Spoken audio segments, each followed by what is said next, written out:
Bienvenue dans ce nouveau numéro des entretiens exclusifs de l'agence de presse sénégalaise, la vitrine du Sénégal. Ce soir, nous avons le plaisir de recevoir Dr Moustapha Djité, directeur général de l'ARCOP, l'autorité de régulation de la commande publique. Bonsoir, monsieur le directeur général. Bonsoir, monsieur Sow. Merci pour cette invitation. Merci beaucoup d'avoir eu l'amabilité, en tout cas, de recevoir les équipes de l'agence de presse sénégalaise. C'est nous qui vous remercions et nous vous félicitons pour le travail remarquable que fait l'APS dans le cadre de la vulgarisation de l'information au Sénégal. Merci à vous. Le prétexte de cet entretien, sans nul doute, l'ARCOP qui lancera officiellement le 14 octobre prochain sa plateforme de dématérialisation des procédures de la commande publique. Une transformation majeure qui va profondément bouleverser le fonctionnement quasiment de toute l'administration. Monsieur le directeur général, dites-nous un peu quels sont plutôt les enjeux et les objectifs de la dématérialisation des commandes publiques ici au Sénégal? Merci encore, monsieur Sow. La dématérialisation, comme vous venez de le dire, est une réforme qui va bouleverser les mœurs administratives au Sénégal. C'est vrai que le terrain d'application de la réforme, c'est la commande publique, mais étant entendu que toutes les administrations déroulent des procédures de la commande publique, donc par conséquent, toutes les entités administratives du Sénégal seront impactées. C'est une réforme dont l'objectif est de moderniser les procédures de gestion de la commande publique. Jusque-là, chaque fois qu'il était question pour une administration de dérouler un marché, un dossier d'appel d'offres est préparé en version physique. Et figurez-vous, M. Sow, il peut arriver que ça soit une pile impressionnante de documents qui sont distribués aux opérateurs, parce que vous savez, quand il y a un marché, l'information est publiée, les opérateurs qui sont intéressés se rapprochent de l'administration porteuse du marché, et à ces opérateurs, il est distribué des dossiers d'appel d'offres, qui sont des documents empilés les uns sur les autres.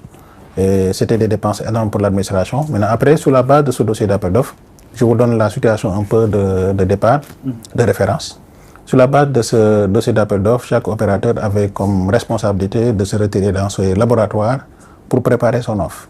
Et laquelle offre était également construite en version papier et déposée à l'administration. Ça veut dire quoi? Ça veut dire que si vous avez un marché avec 15 candidats, vous avez 15 offres. Entendez par offre une pile de documents que l'administration doit regarder, exploiter, avec tous les risques que ça comporte, des risques de déperdition, des risques de manipulation, parce qu'il suffit simplement pour un acteur indélicat de retirer une pièce et tout change. Donc, dossier d'appel d'offres, version physique, offre, version physique, l'administration après qui se retrouve avec une pile de dossiers à regarder, à examiner avec toute l'attention que cela suppose. Vous voyez un peu, l'être humain n'étant pas parfait, dans l'analyse des dossiers, une attention particulière plus importante peut être portée sur un dossier au détriment d'un autre. Et à partir de ce moment, c'est dans ces conditions que l'évaluation est faite. Ensuite, l'administration, sur la base des critères qu'elle a définis, retient une offre. Et à partir de ce moment, encore du papier pour informer, écrire, correspondance, etc. N'est-ce pas? Après, du papier également pour la publication dans le journal, parce que la réglementation impose à l'administration, chaque fois qu'elle aura fini de retenir un candidat suite à une évaluation, de faire ce qu'on appelle la publication. Donc la publication au départ d'abord avec l'information de marché, publication à la fin aussi avec la décision d'attribution qui est publiée. Vous voyez un peu, c'était ça la réalité de la commande publique au Sénégal. Maintenant, qu'est-ce qui change? C'est ça la question. Ce qui change, c'est que nous créons les conditions permettant à l'administration de se départir du papier. Et complètement. C'est-à-dire l'avis d'appel d'offres qui au départ était un papier à insérer dans son journal, l'administration maintenant en lieu et place d'une insertion dans son journal rentre dans une plateforme et l'information est partagée. Donc l'opportunité de marché qui intéresse le marché, et quand je parle de marché, c'est les opérateurs privés, l'opportunité de marché, elle est insérée de façon dématérialisée dans une plateforme. Donc fini l'avis d'appel d'offres en papier. Et après, on permet dans la même mouvance à l'administration de ne plus être obligé de payer des frais d'insertion. Donc, l'insertion de l'avis d'appel d'offres, de façon dématérialisée, elle est faite gratuitement dans une plateforme. Là où une demi-page d'insertion, ça peut te coûter jusqu'à 400 000 francs CFA. Donc, imaginez un peu le nombre d'insertions par rapport aux avis d'appel d'offres dans l'administration. Je vous rappelle que l'administration sénégalaise, nous comptons 800 et quelques autorités contractantes. Et en moyenne, chaque autorité contractante fait au minimum 10 marchés par an. 10 insertions.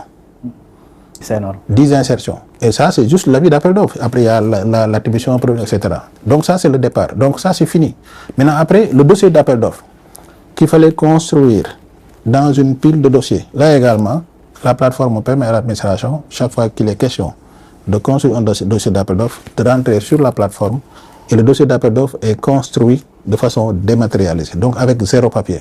Si bien que l'opérateur qui en est le destinataire n'a plus besoin de se rapprocher de l'administration, comme je l'ai expliqué tout à l'heure, pour prendre des dossiers d'appel d'offres, comme vous pouvez même des fois, parce que étant assez lourd, placer dans des brouettes pour les déplacer. Hein. Alors donc ici, le dossier d'appel d'offres existe en ligne. L'opérateur qui est intéressé par l'opportunité de marché rentre sur la plateforme, capte l'opportunité de marché. Et sur la base de ce dossier d'appel d'offres dématérialisé, l'opérateur retourne dans ses laboratoires, prépare son offre, et cette fois-ci, encore une fois, de façon dématérialisée. Il n'y a pas de papier. Pour revenir sur la plateforme, déposer son offre. Et l'offre qui est déposée sur la plateforme, qui vient de la plupart des opérateurs qui sont intéressés, l'administration maintenant, la plateforme elle-même, en fait le dépouillement et génère un PV qui est automatiquement partagé à tous les candidats. Donc voilà un peu la dématérialisation. Donc finalement, vous comprendrez avec moi que la dématérialisation, c'est une belle occasion qui est aujourd'hui offerte à notre administration de se moderniser et d'accroître la transparence dans la gestion des procédures de la commande publique. Tout est transparent. Il ne s'agit pas aujourd'hui, quand vous êtes une administration qui entend lancer un marché, d'avoir le malin plaisir de publier l'avis d'appel d'offres dans un journal peu connu pour éviter que certains candidats ne participent à la procédure. Aujourd'hui, l'avis est publié sur la plateforme qui est ouverte à tout le monde. Voilà la transparence. Donc moderniser transparence et après maintenant, ça permet à l'administration de faire des économies assez importantes sur lesquelles on revient. On y reviendra de toute façon tout à l'heure, mais dites-nous, il vous a fallu du chemin aussi pour y arriver. Dites-nous, quelles réformes majeures ont été engagées pour digitaliser ces procédures de passation de la commande publique? Vous avez raison. C'est une réforme qui nous a mobilisés, en tout cas moi, en ce qui me concerne, depuis 1 an. Figurez-vous, M. Sao, depuis 1 an, il ne se passe pas une semaine sans qu'il y ait une réunion technique sur la plateforme. Et ça, c'est les réunions techniques en interne. Et pendant tout ce temps-là, parce que nous, on a compris que la réforme, quand bien même elle est portée par l'ARCOP, c'est une réforme de l'administration sénégalaise. À partir de ce moment, toutes les entités administratives qui interfèrent dans la gestion des procédures devraient être impliquées. Donc on s'est inscrit dans une démarche ouverte, inclusive et participative qui nous a permis de rencontrer tous les acteurs qui interviennent dans la gouvernance de la commande publique. La DCMP, le budget, le trésor.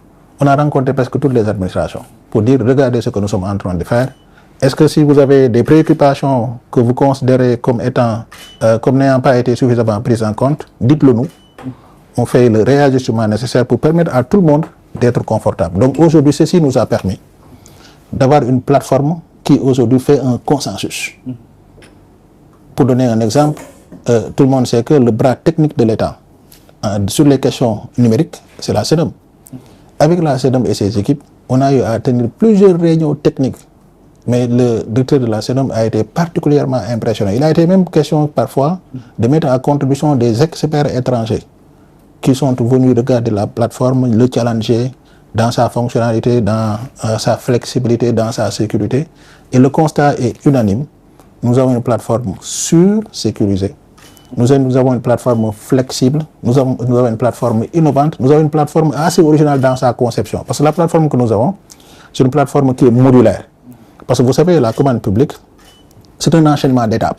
J'ai parlé tout à l'heure de la publication de l'avis d'appel d'offres, la publication du dossier d'appel d'offres, d'accord, la construction de l'offre, l'ouverture des prix, etc. Donc, c'est un ensemble de phases imbriquées les unes sur les autres. Ce qui fait que nous, dans la plateforme également, on a essayé de reproduire le même schéma. Nous avons une plateforme qui comprend un certain nombre de phases, de modules. Donc aujourd'hui, nous avons intégré les modules jusqu'à l'ouverture des plis.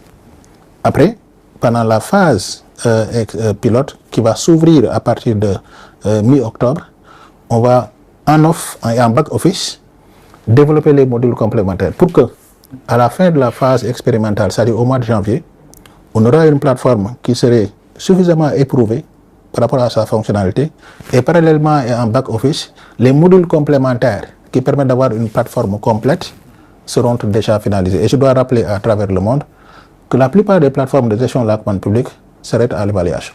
La plupart. Mais nous, notre ambition est beaucoup plus grande que ça. Nous voulons intégrer dans notre plateforme la fonctionnalité concernant la gestion des audits, la fonctionnalité concernant la formation, la fonctionnalité concernant même la gestion de la redevance, en tout cas toutes les tâches opérationnelles qui sont réalisées dans le cadre de l'exécution des processus de la commande publique seront intégrées dans la plateforme. Ça nous permettra d'avoir une plateforme particulièrement ambitieuse, mais suffisamment englobante. Vous avez répondu en partie à la question, c'est-à-dire c'est par rapport aux principaux acteurs qui ont été impliqués donc, dans le processus, mais comment s'est faite un peu la collaboration? La collaboration, parce que comme je l'ai dit, c'est l'état d'esprit dans lequel nous nous sommes placés. C'est-à-dire très tôt nous avons compris que cette réforme-là, même si elle est portée par l'ARCOP, c'est une réforme de l'administration. Et je vous dis, aucune entité administrative ne sera épargnée, y compris la présidence, y compris tout le monde sera impacté. C'est une réforme de la gestion publique au Sénégal. C'est les mœurs administratives qui seront complètement repensées et reliftées. Et c'est ça la réforme aujourd'hui. Et maintenant, comme on a compris que ce n'est pas pour nous, on a été d'une particulière générosité en disant aux autres, venez, nous sommes devant, mais nous construisons avec vous.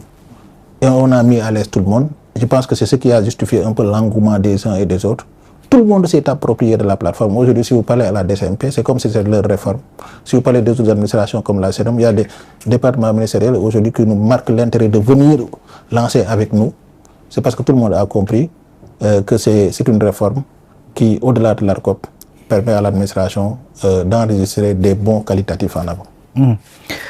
Pourquoi, directeur, parle-t-on aujourd'hui de commande publique plutôt que de marché public? Alors, ça c'est une réforme qui remonte à 2021, parce que pendant longtemps, dans le cadre de la gouvernance des acquisitions publiques, on avait les marchés publics d'une part, et d'autre part, on avait ce qu'on appelle les contrats de partenariat. Je dis bien contrats de partenariat, parce que dans la situation antérieure à la réforme, dans le domaine d'application des marchés publics, on avait intégré les délégations de services publics. Donc dans les marchés publics, on avait intégré les délégations de services publics et en face, il y avait les contrats de partenariat. Et maintenant, chacune de ces formes contractuelles était insérée dans un cadre de gouvernance assez particulier. Les marchés publics avaient leurs organes de contrôle, notamment l'ARMP, qui s'appelait Autorité de régulation des marchés publics, la DCMP, Direction centrale des marchés publics, et ça c'était les marchés publics de délégation de services publics. En face, on avait les contrats de partenariat qui étaient régis par la loi de 2014, dont l'ancêtre est la loi de 2004. Et ces contrats de partenariat étaient dans un système de gouvernance avec des organes comme le Conseil des infrastructures de l'époque, si vous vous rappelez très bien. Ensuite, il y avait un autre organe qu'on avait mis en place mais qui n'a jamais pu fonctionner, le Comité national d'appui au PPP, qui existait, ce qui était un organe qui relevait du cadre de gouvernance des contrats de partenariat. Donc après, le constat était très simple. On avait considéré que pour des contrats destinés à organiser les acquisitions publiques, on avait deux schémas contractuels différents, avec des organes également différents. À partir de ce moment, on a pu dire, est-ce qu'il ne faudrait pas aller vers l'uniformisation et l'harmonisation des procédures? Voilà un peu l'idée qui a présidé à la réforme de 2021. En 2021, on a fait une réforme pour justement réussir l'uniformisation et l'harmonisation. Maintenant, en quoi ça a consisté? Avec l'harmonisation, on a dit, mais pourquoi avoir des organes, un système bicéphale, avec des organes face à face? Finalement, on a dit, il faut avoir les mêmes organes qui connaissent de l'ensemble des contrats. Alors finalement, pour réussir ça, qu'est-ce qu'on a fait? L'ARMP, qui ne s'occupait que des marchés publics et des délégations de services publics, on a étendu ses compétences sur les contrats de partenariat. Donc finalement, l'ARMP était compétente sur toutes les formes de contrats qui étaient prévues pour régir les acquisitions publiques. À partir de ce moment, elle ne pouvait plus porter la dénomination d'ARMP parce que sa compétence ne s'arrêtait plus au marché public. C'est pourquoi maintenant, finalement, l'ARMP a été rebaptisée et elle est devenue l'ARCOP, l'autorité de régulation de la commande publique. Donc finalement, la commande publique, pour revenir à ta question, c'est l'ensemble des contrats, donc y compris les marchés publics, les contrats de partenariat public-privé, dont la vocation est d'organiser la réalisation des acquisitions publiques. Parlons maintenant à présent du cadre législatif. Est-ce que le cadre législatif actuel est-il suffisant pour pouvoir encadrer la dématérialisation? C'est de un. De deux, est-ce que ça ne nécessite pas aussi des ajustements? Essentiellement, oui.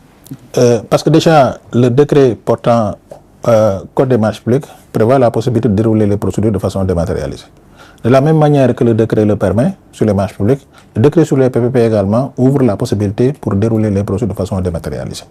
Maintenant, nous avons à côté de ces textes spécifiques de la commande publique, nous avons la loi de 2008 sur les transactions électroniques qui organise un peu les conditions de la signature, les conditions de validité des documents signés électroniquement. Donc, un peu. Donc finalement, on a un arsenal juridique suffisamment adapté pour organiser les conditions d'une dématérialisation des procédures de la commande publique. Maintenant, je vais être transparent avec vous en vous disant que sur maintenant les fonctionnalités particulières de la plateforme, il y a un certain nombre d'aspects qui sont aujourd'hui un peu en décalage avec la réglementation. Maintenant, pour adresser ce point, qu'est-ce qu'on a fait? Nous avons élaboré ce qu'on appelle un règlement de service. C'est un document qui garantit une bonne exploitation de la plateforme, sans se mettre à dos des prescriptions légales et réglementaires. Donc le règlement de service aujourd'hui il est là pour compléter un peu le dispositif juridique qui permet de développer la plateforme et d'en assurer une bonne exploitation. Monsieur le directeur général, nous sommes à l'ère du Jubal Jubanti. Dites-nous un peu comment garantir que les principes de transparence, d'équité et de concurrence soient respectés dans l'environnement numérique.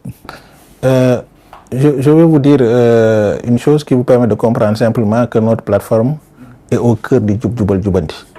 Aujourd'hui, avec notre plateforme, l'autorité, que ce soit le Premier ministre ou le Président, ils ont la possibilité, à partir de leur bureau, de rentrer sur la plateforme directement et de savoir l'APS, si l'APS est une autorité contractante, quels sont les marchés que l'APS est en train de faire, quels sont les marchés que l'AGEROUTE est en train de faire, quel marché qu'il a gagné, quand est-ce qu'il a été lancé. Mais ça, c'est le summum de la transparence. Et ça, aujourd'hui, on enlève le voile sur la commande publique. Aujourd'hui, il n'est plus possible de verser dans des pratiques opaques qui ne préservent pas l'intérêt de l'État dans la réalisation des projets publics. Tout sera transparent. La plateforme sera une vitrine de la commande publique où on pourra regarder les marchés. Quand est-ce qu'ils sont passés, qui les a gagnés, comment ils les ont gagnés, dans quelles conditions l'attribution a été faite. Aujourd'hui, tout ça maintenant c'est disponible sur une plateforme. Et ce qui est extraordinaire et particulièrement enthousiasmant, c'est qu'aujourd'hui, il n'est plus possible, parce que quand on est dans la version papier, les acteurs indélicats, ils ont la possibilité, chaque fois qu'ils reçoivent des offres, peut-être de soustraire des pièces qui peuvent être décisives.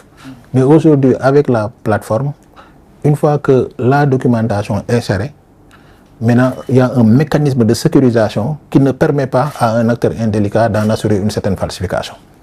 Il y a l'horodatage. C'est-à-dire, la plateforme, le document est inséré. Dès qu'il est inséré dans la plateforme, il y a une date qui est générée, une heure qui est générée, si bien qu'il n'est plus possible de manipuler, d'enlever et de mettre un autre document. Ce n'est plus possible. Ensuite, il y a le chiffrement. C'est-à-dire, le document inséré, même l'administration qui est porteuse du marché, je suis la RMP, l'ARCOP, j'ai lancé un marché, des candidats ont déposé des offres dans ma plateforme. Même moi, en tant qu'ARCOP, je n'ai pas la possibilité de savoir le contenu de l'offre, tant qu'on n'est pas arrivé à l'ouverture des offres. C'est chiffré, c'est-à-dire de bout en bout. Tant qu'on n'est pas arrivé au bout de la chaîne, il n'est pas possible de violer le document. Ce n'est pas possible. Donc, voyez un peu, les documents sont sécurisés, la traçabilité est assurée, le système est fiable. Et ensuite, cerise sur le gâteau, il y a la célérité. Aujourd'hui, tout se fait en un clic. Tout se fait en un clic. Je suis autorité contractante, j'ai fini un dossier d'appel d'offres que je dois transmettre à la DCMP pour contrôle. Dans la situation antérieure, il fallait appeler mon chauffeur, lui remettre le document, faire une lettre de transmission, le jeter dans les embouteillages, à supposer qu'il vient de Diamniadio, qui va faire 2 heures de temps dans les embouteillages pour arriver à la DCMP. Aujourd'hui, depuis son bureau, en un clic, le document est transmis à la DCMP. En un clic. Pas besoin de mobiliser le chauffeur. Pas besoin de perdre 2 heures de temps dans la circulation. En un clic. Tout se fait en un clic. En un clic, le dossier inséré sur la plateforme. En un clic, l'opérateur dépose son offre. En un clic, le dossier est transmis à la DCMP pour son contrôle. En un clic, la DCMP retourne le dossier. Donc finalement, vous voyez un peu, on a créé les conditions d'une accélération de la réalisation des projets publics. Je ne parle pas de procédure de la commande publique, moi. Parce que pour moi, la commande publique est un instrument de réalisation des projets publics. On a créé les conditions d'accélération de la réalisation des projets publics. Et vous êtes d'accord avec moi que le contexte actuel, où les populations nous attendent, on a créé un moyen qui permet très rapidement d'aller vers la réalisation des besoins, des aspirations des Sénégalais. Justement, monsieur le directeur général, dis-nous un peu quel est le rôle précis de l'ARCOP dans la régulation de la commande publique dématérialisée, bien sûr. L'ARCOP conserve la même responsabilité. Nous, on est là en tant que dépositaire de la régularité des procédures. Nous sommes là en tant que censeurs de l'orthodoxie. Nous sommes là. Nous devons veiller à ce que, parce que nous gérons un système, ce que nous voulons, c'est que le système soit suffisamment fonctionnel de manière à permettre à tous les acteurs d'accomplir le rôle qu'on attend de lui. C'est ça notre rôle. Donc, s'il y a des blocages, par exemple, un marché qui est déroulé et que des partenaires y fassent se mettre d'accord, on intervient. S'il y a un acteur indélicat qui se prête à des pratiques peu orthodoxes et qui serait contraire aux dispositions légales et réglementaires, on intervient. Si une disposition légale et réglementaire ne correspond plus à la situation du moment, on intervient également pour faire la réforme.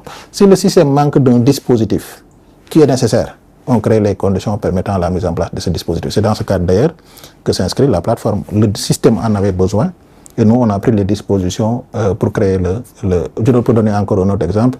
Quand on a rencontré les acteurs de l'économie solidaire, les petites et moyennes entreprises qui nous font part de la difficulté d'avoir l'information de marché et de préparer des dossiers, qu'est-ce qu'on a fait? Nous, on a initié la mise en place de ce qu'on appelle un bureau d'assistance technique. C'est extrêmement important.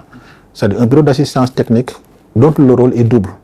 D'abord, de capter des opportunités de marché, c'est-à-dire aujourd'hui, le travail sera plus facile, mais avant, connaître l'existence de marché, c'était difficile. Hein? Il fallait acheter les journaux, regarder. Donc, on avait créé un bureau qui, chaque matin, fait la traque des journaux, la traque des opportunités de marché pour les identifier. Après, pour les distiller auprès des petites et moyennes entreprises, ça c'était la première mission. Et après maintenant, quand il y a une petite et moyenne entreprise qui veut faire un dossier et qui n'en a pas les compétences, nous avons créé un bureau qui accompagne la petite et moyenne entreprise à monter son dossier. Ça, on l'a créé. Et quand on l'a créé, c'est nous le régulateur. Nous, on doit mettre en place un cadre permettant au système d'être fonctionnel. Quand on a créé ça, on a dit, nous, notre rôle, c'est pas de faire ça. Nous, on est au-dessus de la mêlée. On est allé démarcher une administration qui s'appelle ADPME, qui n'était même pas au courant. Non, on a créé un bureau, on a mobilisé le financement parce qu'un bailleur a accepté de nous accompagner, mais nous pensons que vous êtes l'administration la plus attitrée pour abriter un tel bureau. Et ça, vous voyez un peu, c'est pour vous juste illustrer notre rôle de créer un dispositif et un système qui permet aux acteurs de se mouvoir de la façon la plus adéquate possible. Quels sont les défis techniques rencontrés lors de la mise en œuvre de cette plateforme? Les défis techniques, c'était pas évident parce que il fallait avoir des développeurs, parce que le développeur n'est pas forcément spécialiste en passation de marché. Hein. Il fallait avoir un développeur qui comprend. D'accord? Il fallait également créer quelque chose qui soit modulaire, n'est-ce pas, c'est-à-dire qui peut s'élaborer de façon progressive. Il fallait également créer un dispositif qui soit en cohérence et en congruence avec les applications possibles de l'intelligence artificielle. Il fallait ça. Et nous, qu'est-ce qu'on a fait? Nous, on a dit, parce qu'il y avait plusieurs schémas. On pouvait aller acheter une plateforme. Il y a certains qui l'ont fait à travers le monde. Hein. On a même reçu des propositions sur ça. Donc, acheter une plateforme et la plaquer. C'était possible. Il était possible également de recruter un cabinet à qui on confie la mission et qui fait et qui nous livre. Mais nous avons opté pour une solution endogène. Nous avons recruté dans le cadre de contrats de prestation des développeurs de haut rang qu'on a reçus ici dans nos bureaux et qui ont travaillé à longueur de journée avec nos spécialistes pour développer une solution qui soit adaptée à la commande. Donc voilà un peu la clé de réussite. Donc une solution endogène, la plateforme est une solution endogène, n'est-ce pas, qui est faite par des jeunes Sénégalais que nous avons accompagnés pour les mettre dans l'atmosphère de la commande publique, parce que c'est quand on est technicien et informaticien, les procédures de la commande publique peuvent être étrangères. Nous, on les a placés dans l'atmosphère et nous avons ensemble, dans le cadre d'une démarche expérimentale, donc on a essayé par tâtonnement et erreur jusqu'à arriver aujourd'hui à une plateforme qui est saluée par tous les acteurs en raison de ses potentialités extraordinaires. Quels outils ou innovations technologiques ont été intégrés pour faciliter ou bien davantage pour fiabiliser plutôt l'ensemble du processus? J'en ai parlé tout à l'heure, il y a l'eurodatage, il y a le chiffrement, la technique du chiffrement, il y a la technique, le certificat électronique qui permet de faire des signatures électroniques. Donc ça, ensuite, c'est open source. Et ça, c'est ça aussi, pour moi, l'un des aspects assez innovants, c'est qu'aujourd'hui, on a une plateforme qui va régler la question de la disponibilité des données dans la commande publique. Et ça, ça a été un problème majeur. Comment avoir les données en marché public? Combien de marchés de travaux a-t-on passé? Pour quel montant? Qui les ont réalisés, ces marchés-là? Comment ils ont été attribués? Quelles sont les procédures qu'on a utilisées? Appel d'offres, combien de fois en temps d'ex? On a été confronté pendant très longtemps à la question de la disponibilité des données dans le cadre de la gestion de la commande publique. Aujourd'hui, notre plateforme est orientée données. Ça veut dire quoi? Et c'est ça ce qui est extraordinaire. Ça veut dire qu'aujourd'hui, dans la deuxième phase, vous avez suivi récemment l'actualité avec l'Albanie qui a pu développer, avec l'intelligence artificielle, un dispositif qui permet d'évaluer les marchés. Nous, on va aller vers à peu près ça. Parce qu'avec les données qui sont générées, l'intelligence artificielle nous permettra, avec des applications très claires, de vérifier un peu les évaluations. On n'est pas en train de dire que la machine va se substituer à l'humain pour faire l'évaluation, mais on va mettre en contribution les applications IA pour aller vers des évaluations. Et il y aura plus il sera difficile d'avoir des surfacturations au Sénégal. Ce sera difficile. Il sera difficile également des marchés attribués à des candidats qui, en réalité, ne disposent pas des meilleures aptitudes ou qui ne présentent pas l'offre qui soit la plus compétitive. Voilà, monsieur le directeur général, dites-nous un peu comment garantir, je pense que c'est le principal défi même, l'accessibilité de la plateforme, notamment pour les PME et les opérateurs situés souvent en zone rurale. Vous savez, c'est là où également notre plateforme est une révolution. Aujourd'hui, l'opportunité marche. Elle est difficilement accessible. Vous êtes une société, une entreprise qui est dans le bâtiment. S'il y a un marché de construction, si vous ne lisez pas les journaux le matin, vous n'en êtes pas informé. Aujourd'hui, avec notre plateforme, il est possible de rester à Fongolemi, dans notre Tamba que nous aimons bien, ou dans Fetenyebe à Matam, ou dans Bona à Sédhiou, n'est-ce pas? Et d'avoir, à partir de son téléphone, d'être informé des opportunités de marché qui sont lancées par les administrations. Et nous avons prévu, et c'est ça également qui est extraordinaire, nous avons prévu de mettre en place un dispositif d'alerte pour que, M. Sao, vous êtes opérateur de fournisseur d'équipements informatiques, vous êtes enregistré sur notre plateforme. Dès qu'il y a un marché concernant les équipements électroniques, vous recevez automatiquement une alerte. Voyez un peu. On n'a plus besoin de faire le tour des kiosques le matin pour acheter les journaux. C'est dans sa chambre et peut-être même dans son lit que l'opérateur recevra l'information par rapport à notre de marché. C'est ça la démocratisation de la commande publique. C'est comme Google Alert et autres même. Mais dites-nous un peu, monsieur le directeur général, en quoi aujourd'hui la dématérialisation peut-elle booster la participation des entreprises sénégalaises, notamment les PME? Vous savez, on n'a pas présenté la plateforme, mais si vous présentez, vous allez comprendre. Dans la plateforme, il y a 3 fenêtres. Il y a la fenêtre autorité contractante. Vous êtes une administration, vous voulez faire un marché, vous rentrez sur la plateforme, portail autorité contractante, vous lancez votre avis d'appel d'offres, vous recevez des offres, vous les traitez. Il y a la fenêtre opérateur. Pour ça, c'est les opérateurs, les candidats au marché public qui viennent s'inscrire. Et nous avons réussi avec l'interfaçage qu'on a fait avec le système de l'ANSD. Vous êtes opérateur économique, vous rentrez sur la plateforme pour vous inscrire. Dès que vous mettez le NINEA, toutes les informations sont uploadées, automatiquement remplies sur parce qu'on a interfacé notre plateforme avec celle de l'ANSD. Donc les opérateurs qui se sont inscrits on a toutes les informations sur les opérateurs. Et vous savez, dans le code des marchés publics, il y a des mécanismes incitatifs qu'on a paramétrés pour dire quand vous êtes opérateur du secteur privé national, voilà les droits que vous avez, voilà les avantages que vous avez. Si vous êtes entreprise à direction féminine, voilà les droits que vous avez, voilà les avantages que vous avez. Si vous êtes une entreprise à direction juvénile des jeunes, voilà les droits que vous avez, voilà les avantages que vous avez.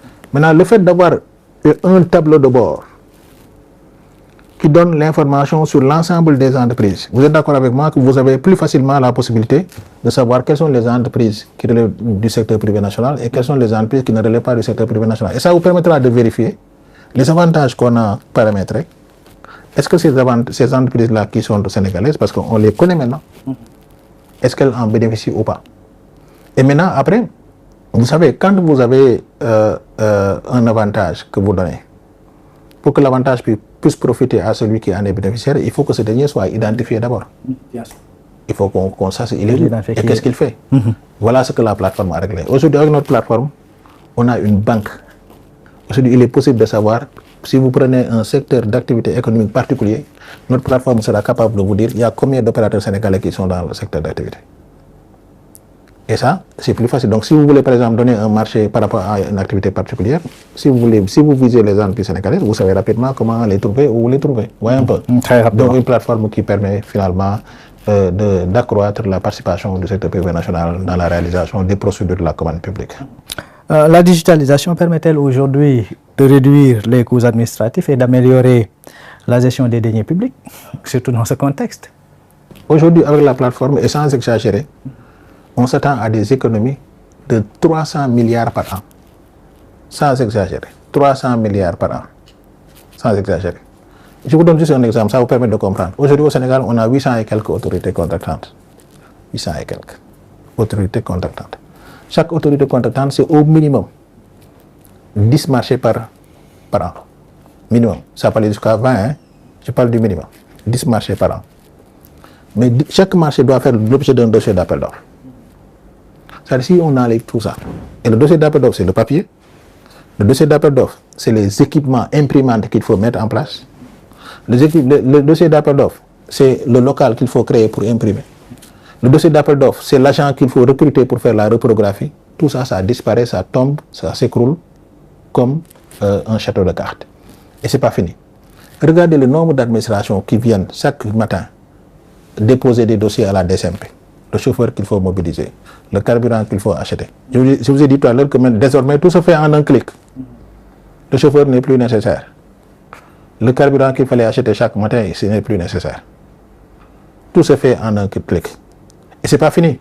Si vous prenez la corruption, aujourd'hui, des études fiables à travers le monde ont établi que l'incidence financière des pratiques frauduleuses dans le cadre des marchés publics a atteint le seuil de 25% des montants engagés.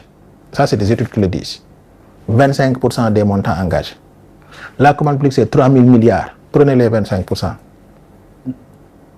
C'est énorme ce qu'on va économiser pour l'État du Sénégal. Et ça, c'est sans compter maintenant le raccourcissement des délais. Est-ce que vous savez que le temps a un coût? Ça, vous le savez. Réaliser un projet, faire une procédure pour la réalisation d'un projet et perdre du temps, perdre 12 mois sur la procédure, le résultat n'est pas le même que si la procédure a été exécutée en 3 mois pour que le projet soit réalisé. Voyez un peu. C'est 7 mois de retard, mais c'est énorme. C'est énorme. Et ça, aujourd'hui, avec notre plateforme, tout étant fait en un clic, tous les délais seront réduits. Plus de célérité. Plus de célérité dans la réalisation du projet. Donc c'est une plateforme, encore une fois, M. Sow, je ne me lasserai jamais à le dire, c'est une réforme mais centrale de la gestion publique sénégalaise qui va occasionner des incidences et des externalités positives mais incommensurables. Incommensurables. Et ça, on ne le dit pas parce que c'est l'ARCOP qui porte la réforme, mais on le dit parce que c'est la réalité de cette réforme. Y a-t-il en tout cas des mesures d'assistance pour aider les administrations, voire même les entreprises et soumissionnaires qui sont souvent en difficulté? On a commencé depuis il y a ce qu'on appelle la conduite du changement. Vous savez, les gens, par essence, ils sont de conservateurs. Assez réfractaires au changement. Réfractaires au changement. Ça, on l'a compris. Hein. C'est pourquoi on a accompagné. Si vous avez vu qu'on a cherché à aller vers les gens, à les mettre en confiance, parce qu'on a compris que si on s'enferme dans nos laboratoires pour venir leur dire, voilà, la réforme, les gens ne nous suivront pas. Je vous dis, aujourd'hui, on a tenu pas moins de 50 rencontres avec les opérateurs privés, les administrations, pour les préparer par rapport à la réforme. Partout au Sénégal, à Saly, dans les hôtels ici, partout. On en a rencontré minimum 50 ateliers pour rencontrer les gens, leur dire, regardez, essayez de voir si vos préoccupations sont suffisamment reflétées, quels sont les aspects sur lesquels vous n'êtes pas confortable. Et chaque fois qu'une observation justifiée nous a été faite, derrière, on a mis en branle une machine qui a intégré et qui a amélioré. Donc c'est comme ça qu'on a avancé jusqu'à aujourd'hui à ce stade qui correspond à une plateforme sur laquelle aujourd'hui presque tout le monde est confortable. Et quels sont les dispositifs en tout cas qui garantissent que les procédures numériques ne seront ni manipulées ni détournées? D'abord pour revenir sur pour revenir un peu sur la question de tout à l'heure, maintenant ce que nous avons fait en amont en termes d'accompagnement, d'ouverture, de concertation, il y a un dispositif également qui permet de le perpétuer. Aujourd'hui, on a mis en place un comité de suivi qui permet de suivre tout ce qui est... d'accompagner encore, de continuer les activités de formation, etc., de recevoir les difficultés rencontrées par les acteurs dans le cadre de la mise en œuvre, de les traiter et d'apporter des solutions. Donc le comité de suivi, donc la démarche inclusive, elle continue, elle se poursuit. Ça répond à ma question de tout à l'heure. Avez-vous observé dans une certaine mesure des résistances de la part de certains acteurs et comment l'ARCOP a pu au moins surmonter cette difficulté? J'avoue qu'il n'y a pas eu de résistance jusque-là parce que nous, on a anticipé un peu sur ça. C'est ça que je voulais vous expliquer tout à l'heure. On a anticipé. On n'a pas attendu que les gens commencent à avoir du stress pour le traiter. Nous, dès le départ, on a anticipé, on est allé rencontrer, on leur a dit, venez voir ce que nous sommes en train de faire. Qu'est-ce que vous pensez de ça? Comment mettre en synergie nos efforts? Qu'est-ce qui est possible en termes de coopération et de collaboration? C'est comme ça qu'on a fait. Ce qui fait qu'aujourd'hui, moi, je ne connais pas un seul acteur. Jusque-là, je touche du bois. Hein. Moi, je ne connais pas encore une observation qui serait de nature à cristalliser une forme de résistance à l'encontre de notre plateforme. Maintenant, est-ce que les procédures peuvent être détournées? C'est ça que je disais tout à l'heure. Oui, ou manipulées. On a sécurisé. Techniquement, ce n'est pas possible. Mais bon, on est dans le domaine des technologies de l'information et de la communication. C'est vrai qu'on a vécu tous ce qui s'est passé avec les employés au domaine. On n'est jamais sûr à 100%. Mais en tout cas, toutes les dispositions qui devaient être prises pour garantir une fonctionnalité optimale de plateforme, assurer l'intégrité et la transparence de ces procédures, toutes ces dispositions-là sont aujourd'hui effectivement prises et nous avons bon espoir que tout se passera de façon adéquate. Et quel enseignement tirez-vous un peu des pays africains qui ont eu à digitaliser leurs procédures de commande publique? J'avoue que les rares déjà sont les pays qui ont atteint ce stade. Nous connaissons le cas du Rwanda, nous connaissons le cas de la Côte d'Ivoire, nous connaissons également le cas du Kenya. Mais j'avoue que quand même, en termes d'innovation et de portée, l'expérience du Sénégal fera date. Nous avons eu à regarder un peu des plateformes parce que nous avons fait du bench. Mais quand même, nous, ce que nous avons pu faire, quand même, à mon avis, va replacer le Sénégal dans la place qui est la sienne dans le concert des nations africaines. Une dose d'optimisme. Totalement optimiste. Et vous savez, mon optimisme, il n'est pas béat, M. Sow. Par plusieurs fois, j'ai reporté la date de lancement, par plusieurs fois. Parce que je disais à mes équipes, moi je ne prendrai jamais la responsabilité de lancer une réforme aussi importante qui va bousculer toutes les habitudes de nos gestionnaires publics sans être sûr que la plateforme remplit et répond à tous les standards.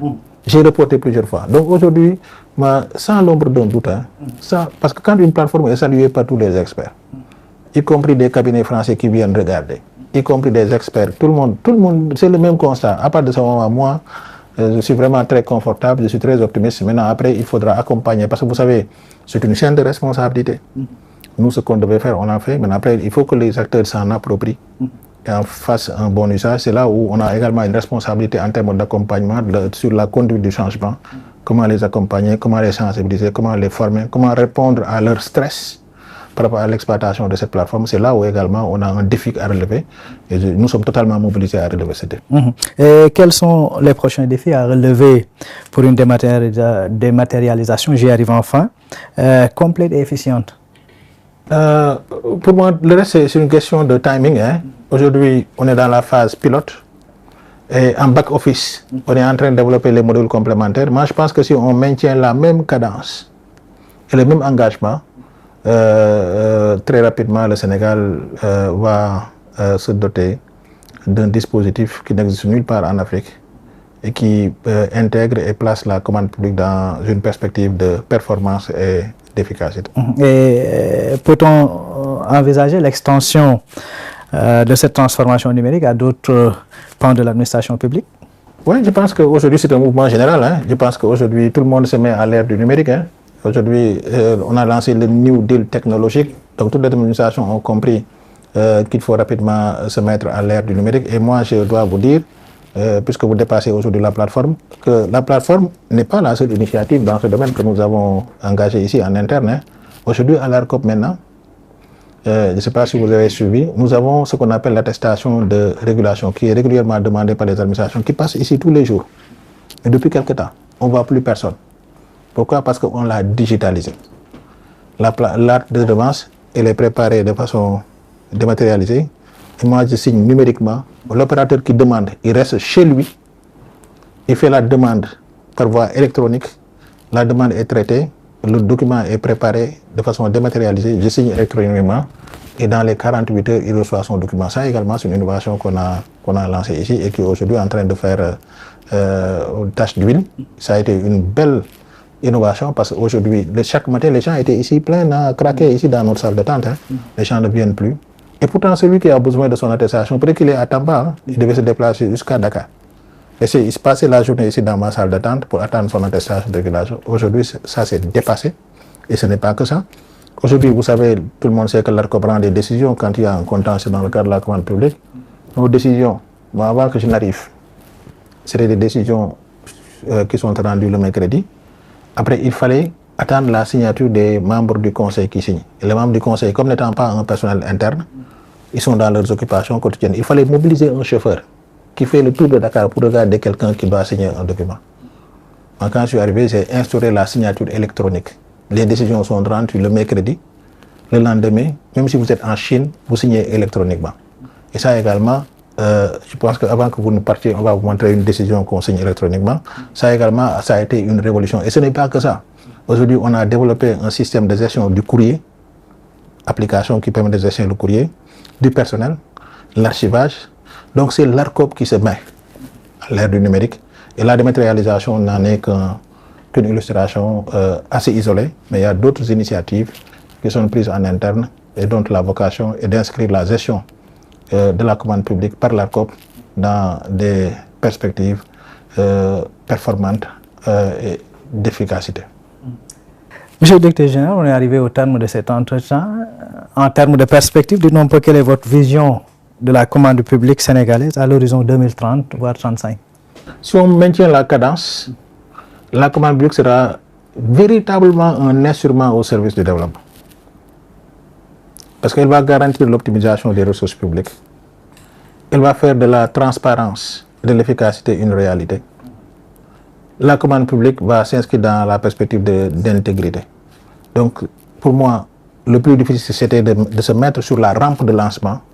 Maintenant, comment rester dans cette cadence, c'est le principal défi. Et si on arrive à rester dans cette cadence, il ne fait pas l'ombre d'un doute que le Sénégal va très rapidement, à travers la commande publique, trouver le moyen de réaliser les projets publics de la façon la plus efficace possible. Merci beaucoup, Dr Moustapha Djité. L'agence de presse sénégalaise vous remercie. C'est moi qui vous remercie pour m'avoir donné l'occasion de présenter la réforme, d'en expliquer les implications et la portée. Je pense qu'un organe de presse comme l'APS, dont nous savons le travail remarquable qui est réalisé tous les jours, c'est une bonne tribune pour nous, pour parler de cette réforme qui aujourd'hui porte les espoirs de toute une administration. Merci à vous aussi, fidèles et chers téléspectateurs, à vos internautes. En tout cas, l'agence de presse sénégalaise vous remercie. Dr Moustapha Djité, directeur général de l'ARCOP. Rendez-vous est pris très prochainement avec un autre invité. Mais d'ici là, restez scotchés et connectés sans jamais vous déconnecter. En tout cas, sur les différentes plateformes de l'agence de presse sénégalaise, La Vitrine du Sénégal.